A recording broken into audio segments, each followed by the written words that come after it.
Hi friends, welcome है आप सभी का। नमस्कार, जोहार, आदाब। जोहार बोल रहे हैं, इसका मतलब समझते हैं कि यह आदमी जो है झारखंड का है। ठीक है, तो चलिए शुरू करते हैं आज का टॉपिक। आज हम लोग बात करने वाले हैं हिस्ट्री ऑनर्स। ठीक है, मेजर पेपर 8 जो कि बीए सेमेस्टर 4 में पूछा जाता है।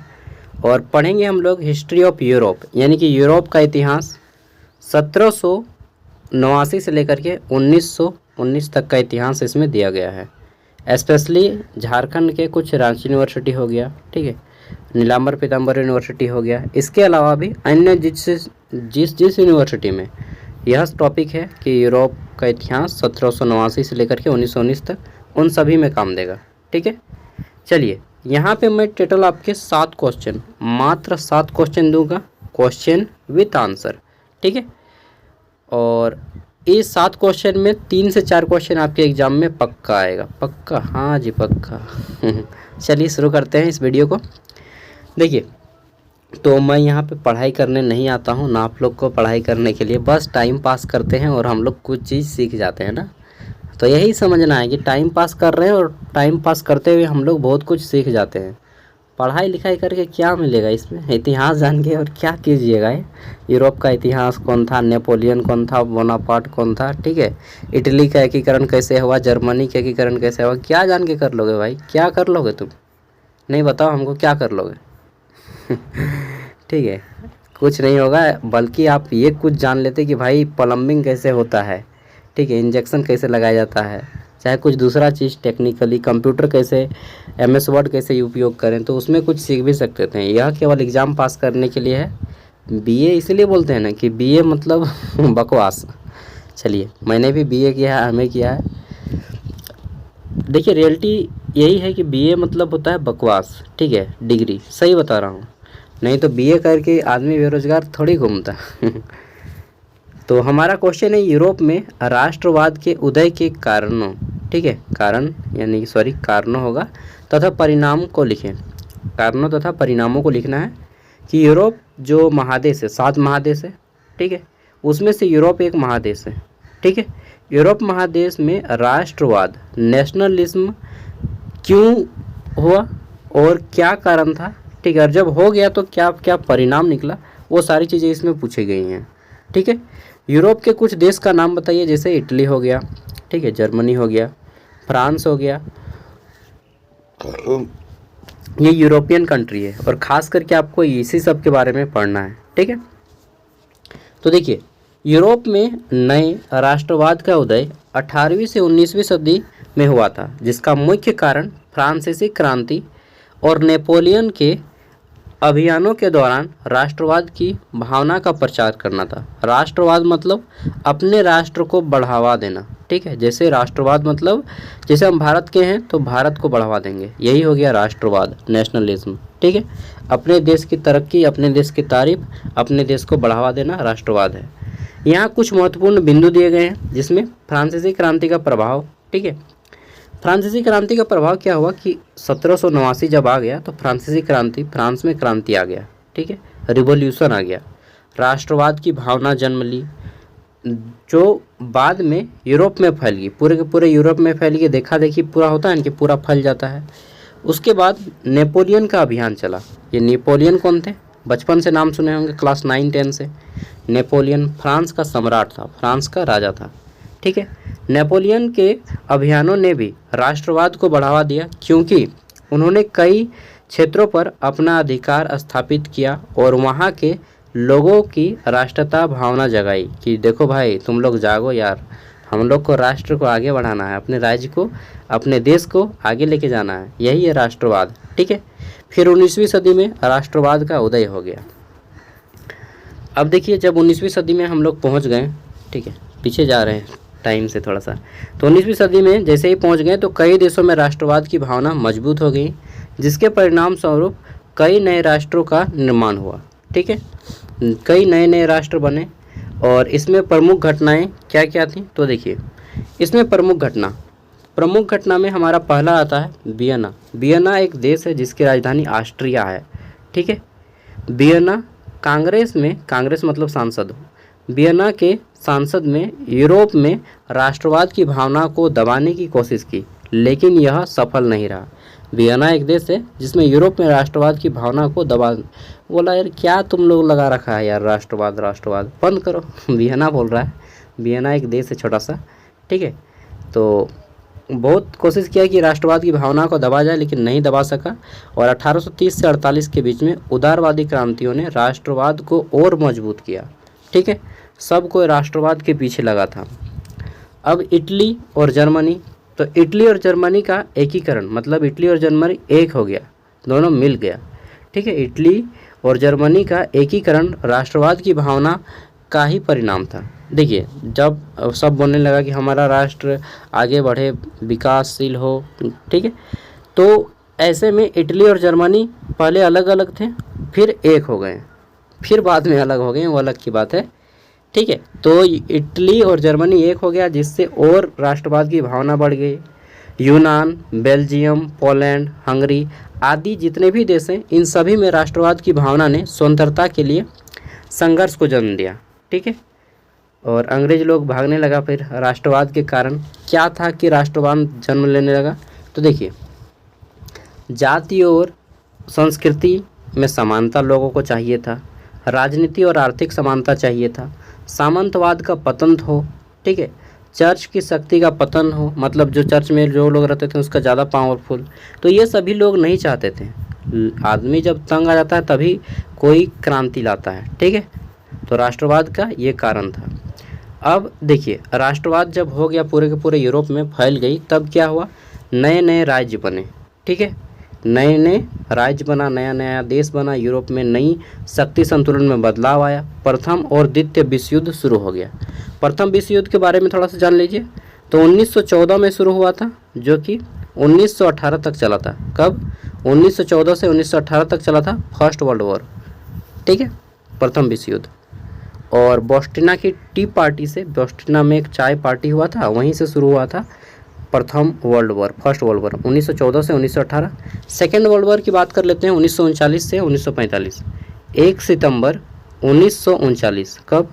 1939 से लेकर के 2 सितंबर 1945 तक चला था सेकेंड वर्ल्ड वॉर, ठीक है।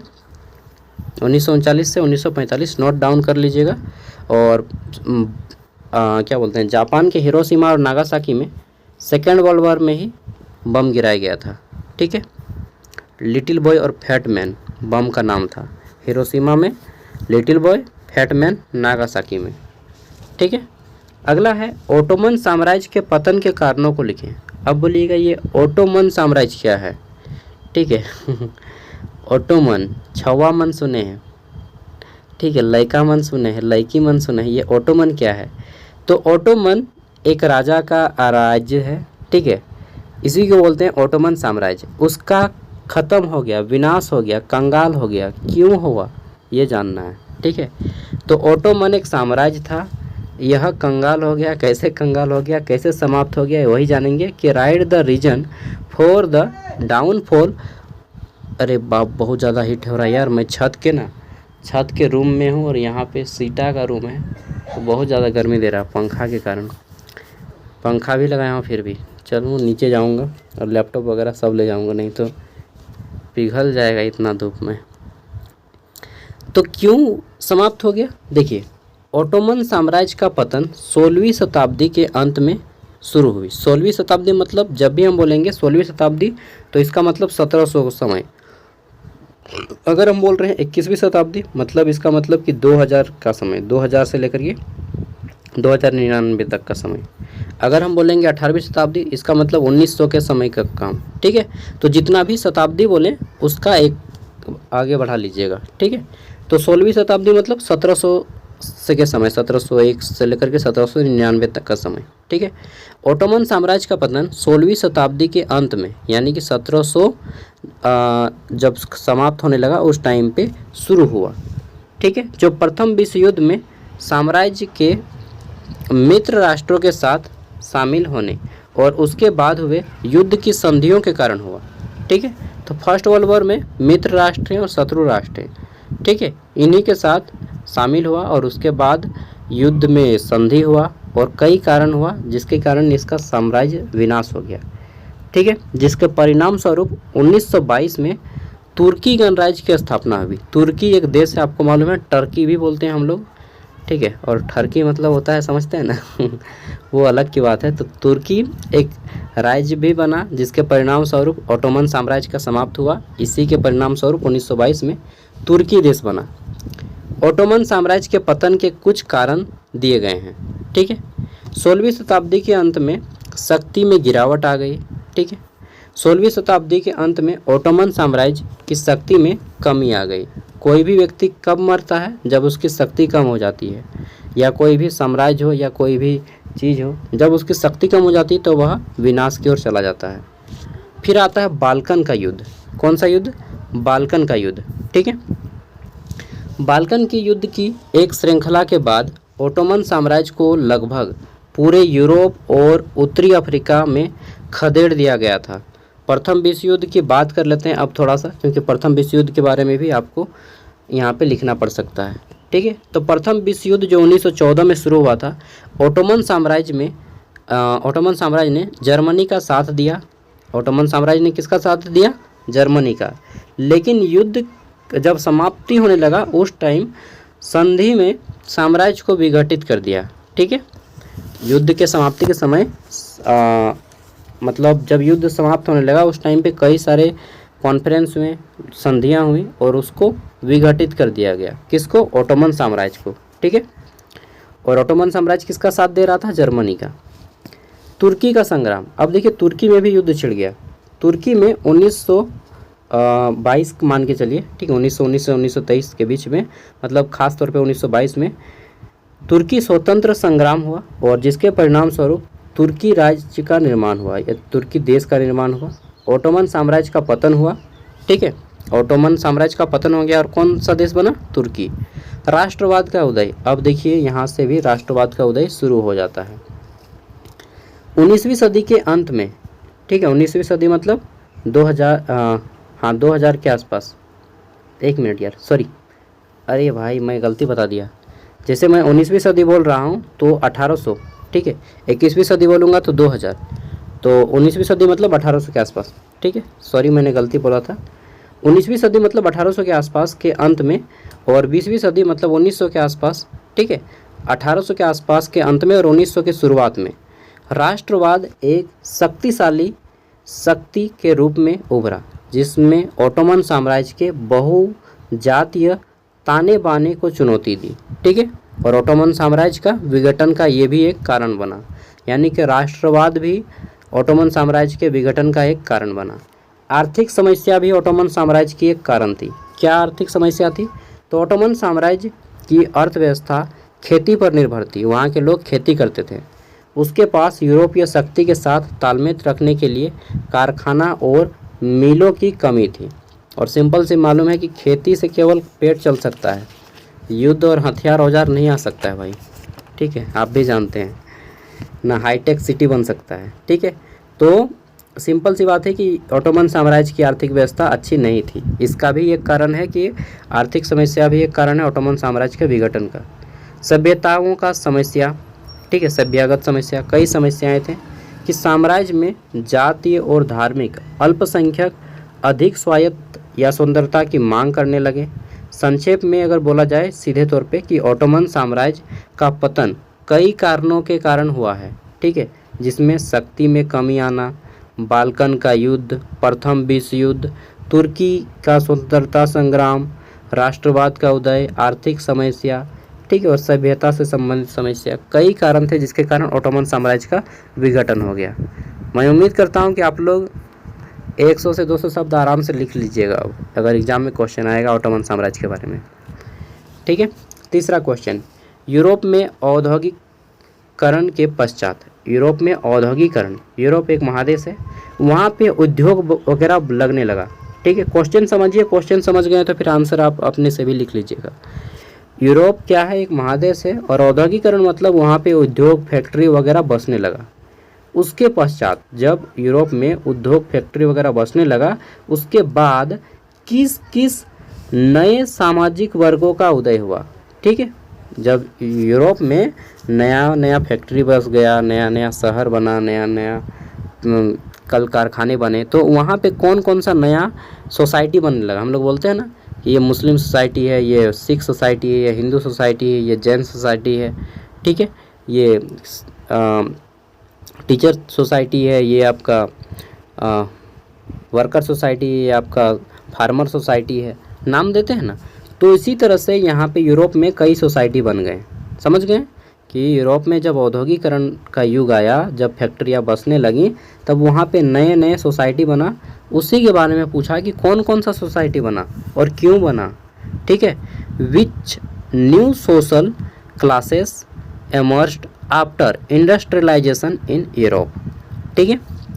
देखिए, बहुत सारा वर्ग बनता है। जब भी कोई जगह पे फैक्ट्री वगैरह बनता है तो सबसे पहली बात कि वहाँ के लोग अमीर होने लगते हैं धीरे धीरे।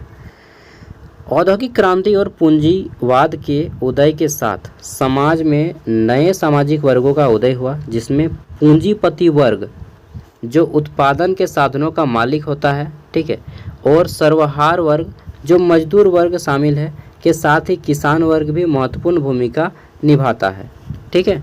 किसान खटेगा, मालिक पैसा कमाएगा, वो पूंजी लगाता है बस और दिमाग ना, बाद बाकी सब काम तो आदमी ही करता है ना। किसान वर्ग करता है, मजदूर वर्ग करता है, और उसको मिलता है क्या है, सूखी रोटी और दिन भर का थका हुआ बोझ, और घर जाओ और मतलब ज़रूरत की चीज़ों के लिए नहीं मिल पाती हैं यार। पूंजीपति वर्ग, पहले हम लोग इसी को जान लेते हैं। इसको बुर्जुआ भी बोलते हैं। क्या बोलते हैं? बुर्जुआ, ठीक है। पूंजीपति वर्ग जिसको हम लोग आम बोलचाल की भाषा में रईस बोलते हैं कि रईस आदमी है इस साला ठीक है। तो रईस वर्ग, पूंजीपति वर्ग, ये क्या है? यह वर्ग उत्पादन यानी कि जितना भी प्रोडक्शन होता है कारखाना में, भूमि हो गया, मशीन हो गया, इसका मालिक होता है और लाभ कमाने के लिए काम करता है। इसका मेन उद्देश्य होता है लाभ कमाना। मेन मोटिव क्या है? लाभ कमाना। आदमी को 10 घंटा खटाओ, 12 घंटा खटाओ, लेकिन मेरा फ़ायदा होना चाहिए बॉस ना, उन लोग वही चाहता है। अब एक तो पहला वर्ग बना पूंजीपति वर्ग। दूसरा वर्ग बनता है हमारा सर्वहारा वर्ग। सर्वहार मतलब मजदूर वर्ग, ठीक है। जो मैक्सिमम लोग, आप में से भी मैक्सिमम लोग मजदूर कैटेगरी से होंगे। मेरे पिताजी भी मजदूरी करते हैं यार, ठीक है। हालांकि जब से मैं थोड़ा सा कमा हुआ रहा हूँ, ठीक है, तो आर्थिक स्थिति थोड़ी सही रही है, नहीं तो फिर मेरे घर की स्थिति भी बहुत ख़राब थी। मेरा भाई भी काम करता ही है, तब से स्थिति सही है, नहीं तो मेरे पिताजी मजदूरी करके नहीं चला पाते थे अच्छे से। तो यह वर्ग अपने श्रम को बेचकर अपना जीवन यापन करता है और इसे पूंजीपति वर्ग द्वारा नियोजित किया जाता है, ठीक है। सही ढंग से काम भी नहीं मिलता है, रेगुलर काम भी नहीं मिलता है ना। किसान वर्ग, यह मजदूर वर्ग से थोड़ा सा अच्छा रहता है, इसके लिए ज़मीन होना चाहिए काफ़ी ज़्यादा। तो यह वर्ग कृषि में काम करता है और भूमि से जुड़े होते हैं, लेकिन पूंजीवाद के विकास के साथ किसान वर्ग भी विभाजित होने लगा, जिससे बड़े जमींदार और भूमिहीन मजदूर शामिल थे। तो क्या क्या वर्ग बना? किसान वर्ग बना, मजदूर वर्ग बना, पूंजीपति वर्ग बना, ठीक है। अब हमारा आता है औद्योगिक क्रांति और नए वर्गों का उदय। देखिए, औद्योगिक क्रांति के कारण शहरों में कारखाने स्थापित हुए, जिससे नए रोजगार के अवसर पैदा हुए और लोगों को शहरों की ओर पलायन करने के लिए मजबूर होना पड़ा। इस प्रक्रिया में एक नया पूंजीपति वर्ग उभरा जो कारखानों के मालिक थे और उत्पादन के साधनों को नियंत्रित करते थे, ठीक है। साथ ही एक नया मजदूर वर्ग बना जो सर्वहारा उभरा और कारखानों में ये काम करता था और अपनी जीवन यापन करता था। बस एक ही चीज़ को घुमा फिरा के लिखा जाता है, और क्या बताएंगे। यहाँ पे कोई थोड़ी साइंस वाला चीज़ यूज हो रहा है, ठीक है। किसान वर्ग आपको मालूम है खेती करता है, जिससे फिर वही अनाज शहर में जाता है, शहर के लोग वैसे को खाते हैं और फिर मानते हैं कि किसानी बहुत घटिया काम है। वो मतलब गाली देने का मन करता है ना उन लोग को, एक झाप मारेंगे, जाओ तुमको खाना ही नहीं होगा, काहे खाता है, आटा गेहूँ चावल मत खाओ यार। हाँ, नहीं तो किसान को गाली देगा ना तो हमको बहुत बुरा लगता है, क्योंकि मैं भी खेती करता हूँ। किसान को गाली दे रहे हैं इसका मतलब मुझे भी गाली दे रहे हैं, ठीक है। भले मैं लाख काम करता हूँ यूट्यूब में, कितनों पैसा कमाता हूँ अलग की बात है, doesn't matter, but agriculture is my passion, ठीक है। चलिए, और 1 महीना एग्रीकल्चर सबको करना चाहिए, खेती करना चाहिए। 1 महीना जो है ना, खेती से, ज़मीन से जुड़ने का समय होता है, मिट्टी से खेलने का समय होता है। 1 महीना, सावन का महीना, खेती क्या कीजिए सब कोई, चाहे आप कितना भी बड़े आदमी हो, रईस हो, बॉडी फ्रेश रहेगा, शरीर स्वस्थ रहेगा। पूंजीपति वर्ग और सर्वहारा वर्ग के बीच अब एक आता है संघर्ष। देखिए संघर्ष क्या होता है कि जब आदमी अमीर गरीब होता है ना, तब उसके बीच सिंपल सी बात है, टकराव की स्थिति बन जाती है, ठीक है। टकराव होता है क्योंकि पूंजीपति वर्ग लाभ कमाना चाहता है और मजदूर वर्ग वो बोलता है कि थोड़ा सा मेरा वेतन और अच्छा होता तो हम अच्छे से ज़िंदगी जी पाते, हमारे बच्चों की अच्छे से पढ़ाई लिखाई हो पाती, हमारा घर अच्छा सा होता। आप लोग एसी रूम में रहते हैं और हमें पंखा भी नसीब नहीं होता है, तो ये कहाँ का न्याय है भाई। यही सोचते हैं ना हम लोग। हाँ बिल्कुल जायज़ है यार, आप लोग एसी रूम में रहिएगा, फर्स्ट क्लास एसी में, और हम लोग यहाँ पे पैसेंजर ट्रेन के लिए भी जगह नहीं मिलता है, स्लीपर तो दूरे जाए। ठीक है, तो आदमी इसीलिए न तंग आ जाता है। यह टकराव वर्ग संघर्ष का रूप ले सकता है जो समाज में तनाव पैदा करती है और अंततः क्या हो जाता है, ऐसे में फिर हो जाता है आंदोलन, ठीक है, क्रांति हो जाती है। कार्ल मार्क्स ने वर्ग संघर्ष को इतिहास की गतिशीलता का एक महत्वपूर्ण कारक माना। उन्होंने भविष्यवाणी की थी कि सर्वहारा वर्ग अंततः पूंजीपति वर्ग को सत्ता से हटा देगा। अब निष्कर्ष क्या निकलता है, ठीक है, कि यूरोप में जो हमारा औद्योगिक क्रांति हुआ उसके बाद कौन कौन से साम्राज्य, कौन कौन से सोसाइटी बने, कौन कौन से नए वर्ग का उदय हुआ।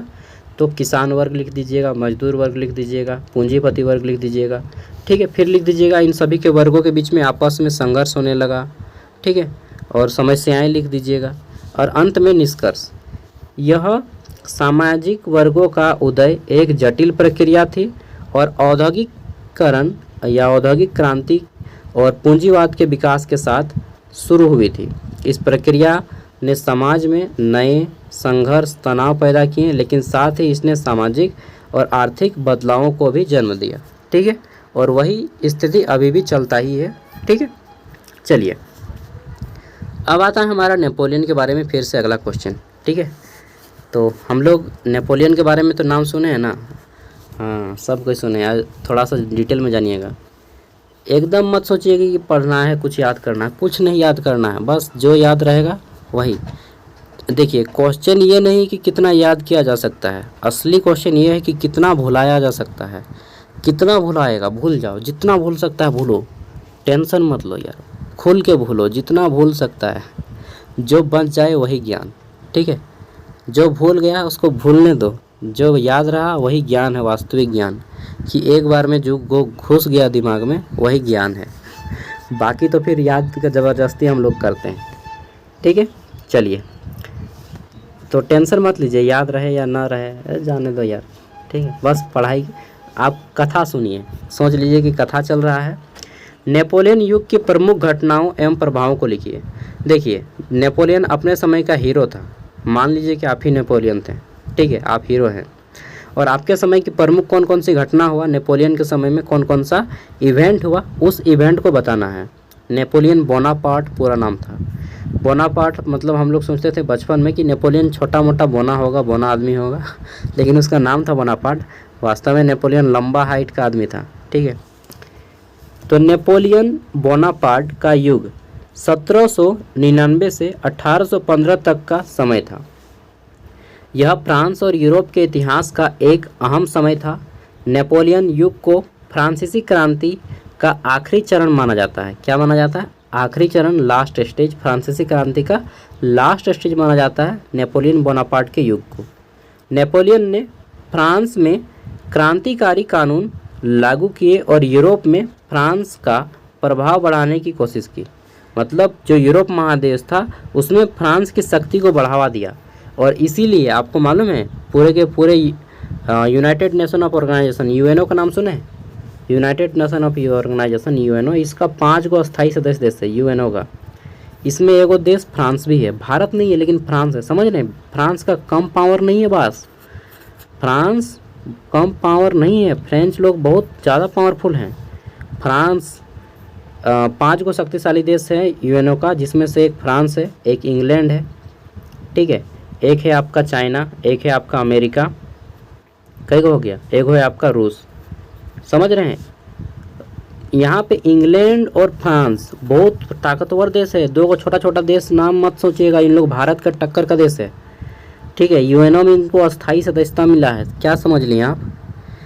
इसीलिए कोई बुड़बक नहीं कि आपको फ्रांस का इतिहास पढ़ाया जा रहा है। फ्रांस बहुत इंपॉर्टेंट देश है पूरे के पूरे यूरोप महादेश में। जैसे एशिया महादेश में चीन का राज चलता है ना, चीन और भारत का राज चलता है एशिया महादेश में, ठीक है, उसी तरह से यूरोप महाद्वीप में फ्रांस का राज चलता है। फ्रांस बहुत पावरफुल देश है, छोटा सा देश, इसको मत समझिएगा। फ्रांस की राजधानी पेरिस, नाम सुने होंगे, पेरिस शहर बहुत फेमस है, ठीक है। तो नेपोलियन ने फ्रांस में क्रांतिकारी कानून लागू किए और यूरोप में, पूरे के पूरे यूरोप महादेश में फ्रांस देश का प्रभाव बढ़ाने का कोशिश किया। नेपोलियन युग की प्रमुख घटनाएं हम लोग अब जानते हैं कि नेपोलियन के समय में प्रमुख कौन कौन सी घटनाएं हुई। पहले इतना सा इंट्रोडक्शन जान लिए, ठीक है। नेपोलियन ने 1799 ईस्वी में फ्रांसीसी क्रांति सरकार को उखाड़ फेंका, ठीक है, फ्रांसीसी क्रांतिकारी सरकार को उखाड़ फेंका था, पहला घटना। दूसरा, 1804 में नेपोलियन ने खुद को सम्राट घोषित कर दिया था, ठीक है। नेपोलियन ने फ्रांस में एक नई विधि यानी कि एक नया कानून बनाया, लागू किया, जिसे नेपोलियन संहिता कहा जाता है, ठीक है, नेपोलियन लॉ कहा जाता है। नेपोलियन ने खुद का कानून बनाया था। नेक्स्ट है, नेपोलियन ने रूस और ऑस्ट्रिया की संयुक्त सेनाओं को अक्टूबर 1805 ईस्वी में ऑस्टरलिट्ज के युद्ध में हराया था। समझ रहे हैं, नेपोलियन की जो सेना थी रूस और ऑस्ट्रेलिया की सेना को एक साथ हरा दिया था, ठीक है। संयुक्त सेना रूस और ऑस्ट्रेलिया की सेना को, ऑस्ट्रिया की सेना को, दोनों को एक साथ हरा दिया था नेपोलियन की सेना। नेपोलियन फ्रांस का था, फ्रांस की सेना रूस और ऑस्ट्रेलिया की सेना को एक साथ हरा दिया। कितना पावरफुल आदमी था छोटा समझते हैं नेपोलियन को, हैं आजू बाजू समझ लिए हैं ना जी। 1815 में वाटरलू, वाटर मतलब पानी, लू मतलब अच्छा यहाँ पे लू मतलब लू मारना, नहीं नहीं नहीं, वाटरलू एक युद्ध था, ठीक है। 1815 में वाटरलू की लड़ाई में नेपोलियन की हार हुई और उसे सेंट हेलेना में निवास कर दिया गया, ठीक है, निर्वासित कर दिया गया, वहाँ पे भेज दिया गया। अब इसका हार का कई कारण माना जाता है। मेन देखिए, नेपोलियन जो था इसको बिल्ली से डर लगता था। किससे? बिल्ली से। नेपोलियन को बिल्ली से डर लगता था और कहा जाता है कि जब युद्ध के लिए गया था उन लोग, तो बहुत सारा बिल्ली पकड़ के ले गया था युद्ध में, जिसके कारण नेपोलियन भयभीत हो गया था, ठीक है। तो मालूम नहीं अब ऐसा सही है या रियलिटी है, ऐसा बोला जाता है कि कई कई बुक्स में भी उल्लेख है। नेपोलियन का युग का प्रभाव क्या हुआ वो जान लेते हैं, ठीक है। तो देखिए, नेपोलियन युद्ध में यूरोपीय राजनीति और सेना को आकार दिया। नेपोलियन युद्ध में दुनिया के इतिहास पर गहरा असर डाला। नेपोलियन युद्ध के बाद वियना की कांग्रेस ने यूरोप की सीमा को फिर से परिभाषित किया। मतलब नेपोलियन का जो युद्ध हुआ उसके बाद वियना की कांग्रेस ने यानी कि संसद ने यूरोप की सीमा को फिर से बांटा, कई कई देशों की सीमाओं को बांटा अच्छे से। अब हम लोग जानेंगे इटली का एकीकरण, फिर जानेंगे जर्मनी का एकीकरण, ठीक है, और लास्ट में और एक नेपोलियन का क्वेश्चन है। तो इटली का एकीकरण कैसे हुआ? एकीकरण मतलब एक होना। घर में देखते हैं कि हम लोग एक होते हैं, फिर मतलब भिनु संग, घर में देखिएगा अक्सर सास बहू भिनु हो जाता है, फिर संग होता है, फिर भिनु होता है, फिर संग होता है ना। तो एकीकरण मतलब क्या है? एक होना, यूनिफिकेशन बोलते हैं इंग्लिश में। Describe how to unification of Italy. Italy कौन है? इटली खाने वाला इटली नहीं रे बाबा, खाने वाला इटली समझते हैं, इटली एक देश है, ठीक है। इटली क्या है? एक देश है। तो इटली का एकीकरण हुआ किसके साथ हुआ? जर्मनी के साथ। चलिए जानते हैं। इटली का एकीकरण 1815 में वियना सम्मेलन के बाद शुरू हुआ। वियना एक देश है, वहाँ पे सम्मेलन हुआ और उसके बाद इटली का एकीकरण हुआ, ठीक है। और 1871 में रोम की राजधानी बनाकर पूरा हुआ, ठीक है। और इटली की राजधानी कहाँ है? रोम। रोम का नाम सुने ना, रोम, रोम साम्राज्य, रोमन साम्राज्य, रोमन साम्राज्य का नाम सुने, बस वही रोमन साम्राज्य। इटली, इटली की राजधानी है रोम। टाइबर और पो नदी यहीं पे बहती है, ठीक है। रोम को राजधानी बनाकर पूरा हुआ। यह एक राजनीतिक और सामाजिक अभियान था। इटली के एकीकरण में कई लोगों का योगदान रहा, जिसमें जोसेफ मेजिनी, मेजिनी का नाम सुने होंगे, जोसेफ मेजिनी इटली का शासक था, ठीक है। काउंटर काबूर और गैरी बाल्डी प्रमुख थे।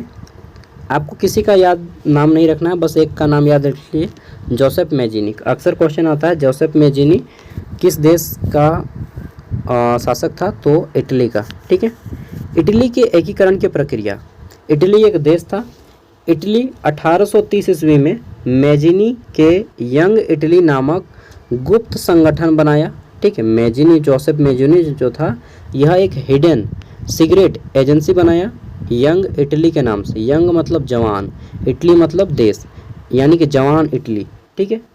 1859 ईस्वी में सार्डिनिया पिडमोंट ने फ्रांस के साथ मिलकर ऑस्ट्रिया को हराया और 1860 ईस्वी में गैरीबाल्डी के नेतृत्व में, जो गैरीबाल्डी वही व्यक्ति जो इटली के एकीकरण में सहायक हुआ, नेतृत्व में सशस्त्र क्रांतिकारियों ने दक्षिण इटली और सिसिली के राज्यों में प्रवेश किया।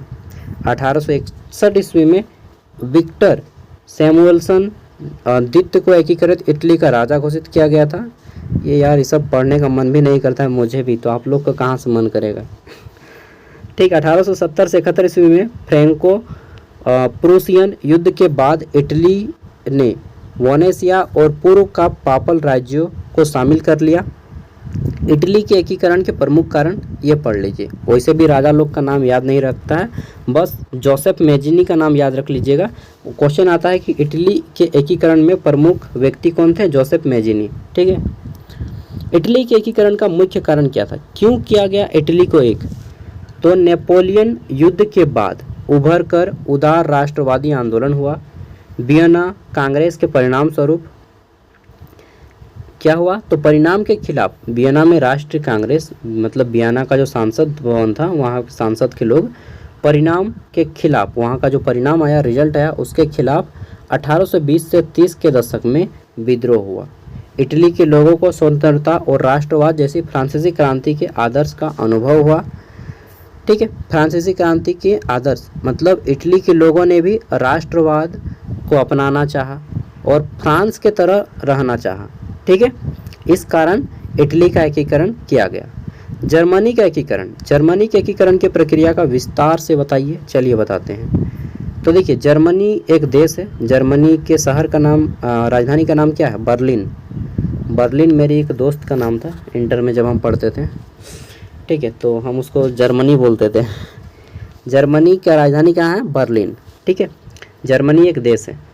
1860 से 70 के बीच पर्शिया के नेतृत्व में जर्मनी का एकीकरण हुआ। किसके नेतृत्व में? पर्शिया। पर्शिया एक देश है जिसमें ओटोमन होगा,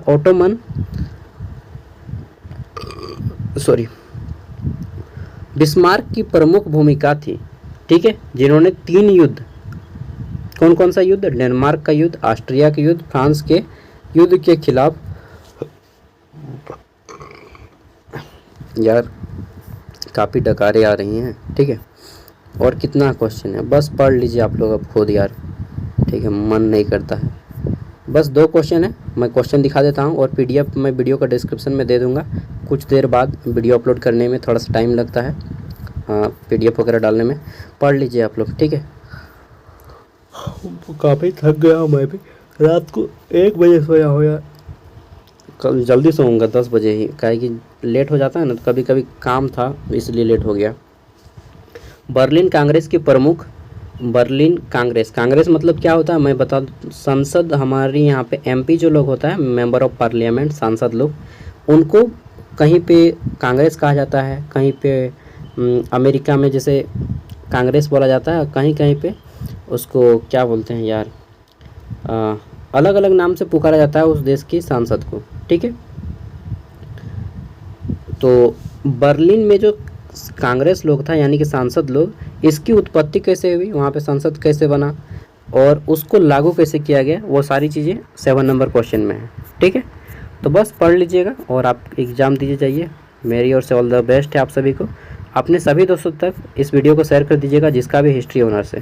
थैंक यू, बाय, मिलते हैं अगली वीडियो में और ऑल द बेस्ट है आप सभी का। आपका माइनर पेपर क्या है कमेंट में कर दीजिएगा, ठीक है।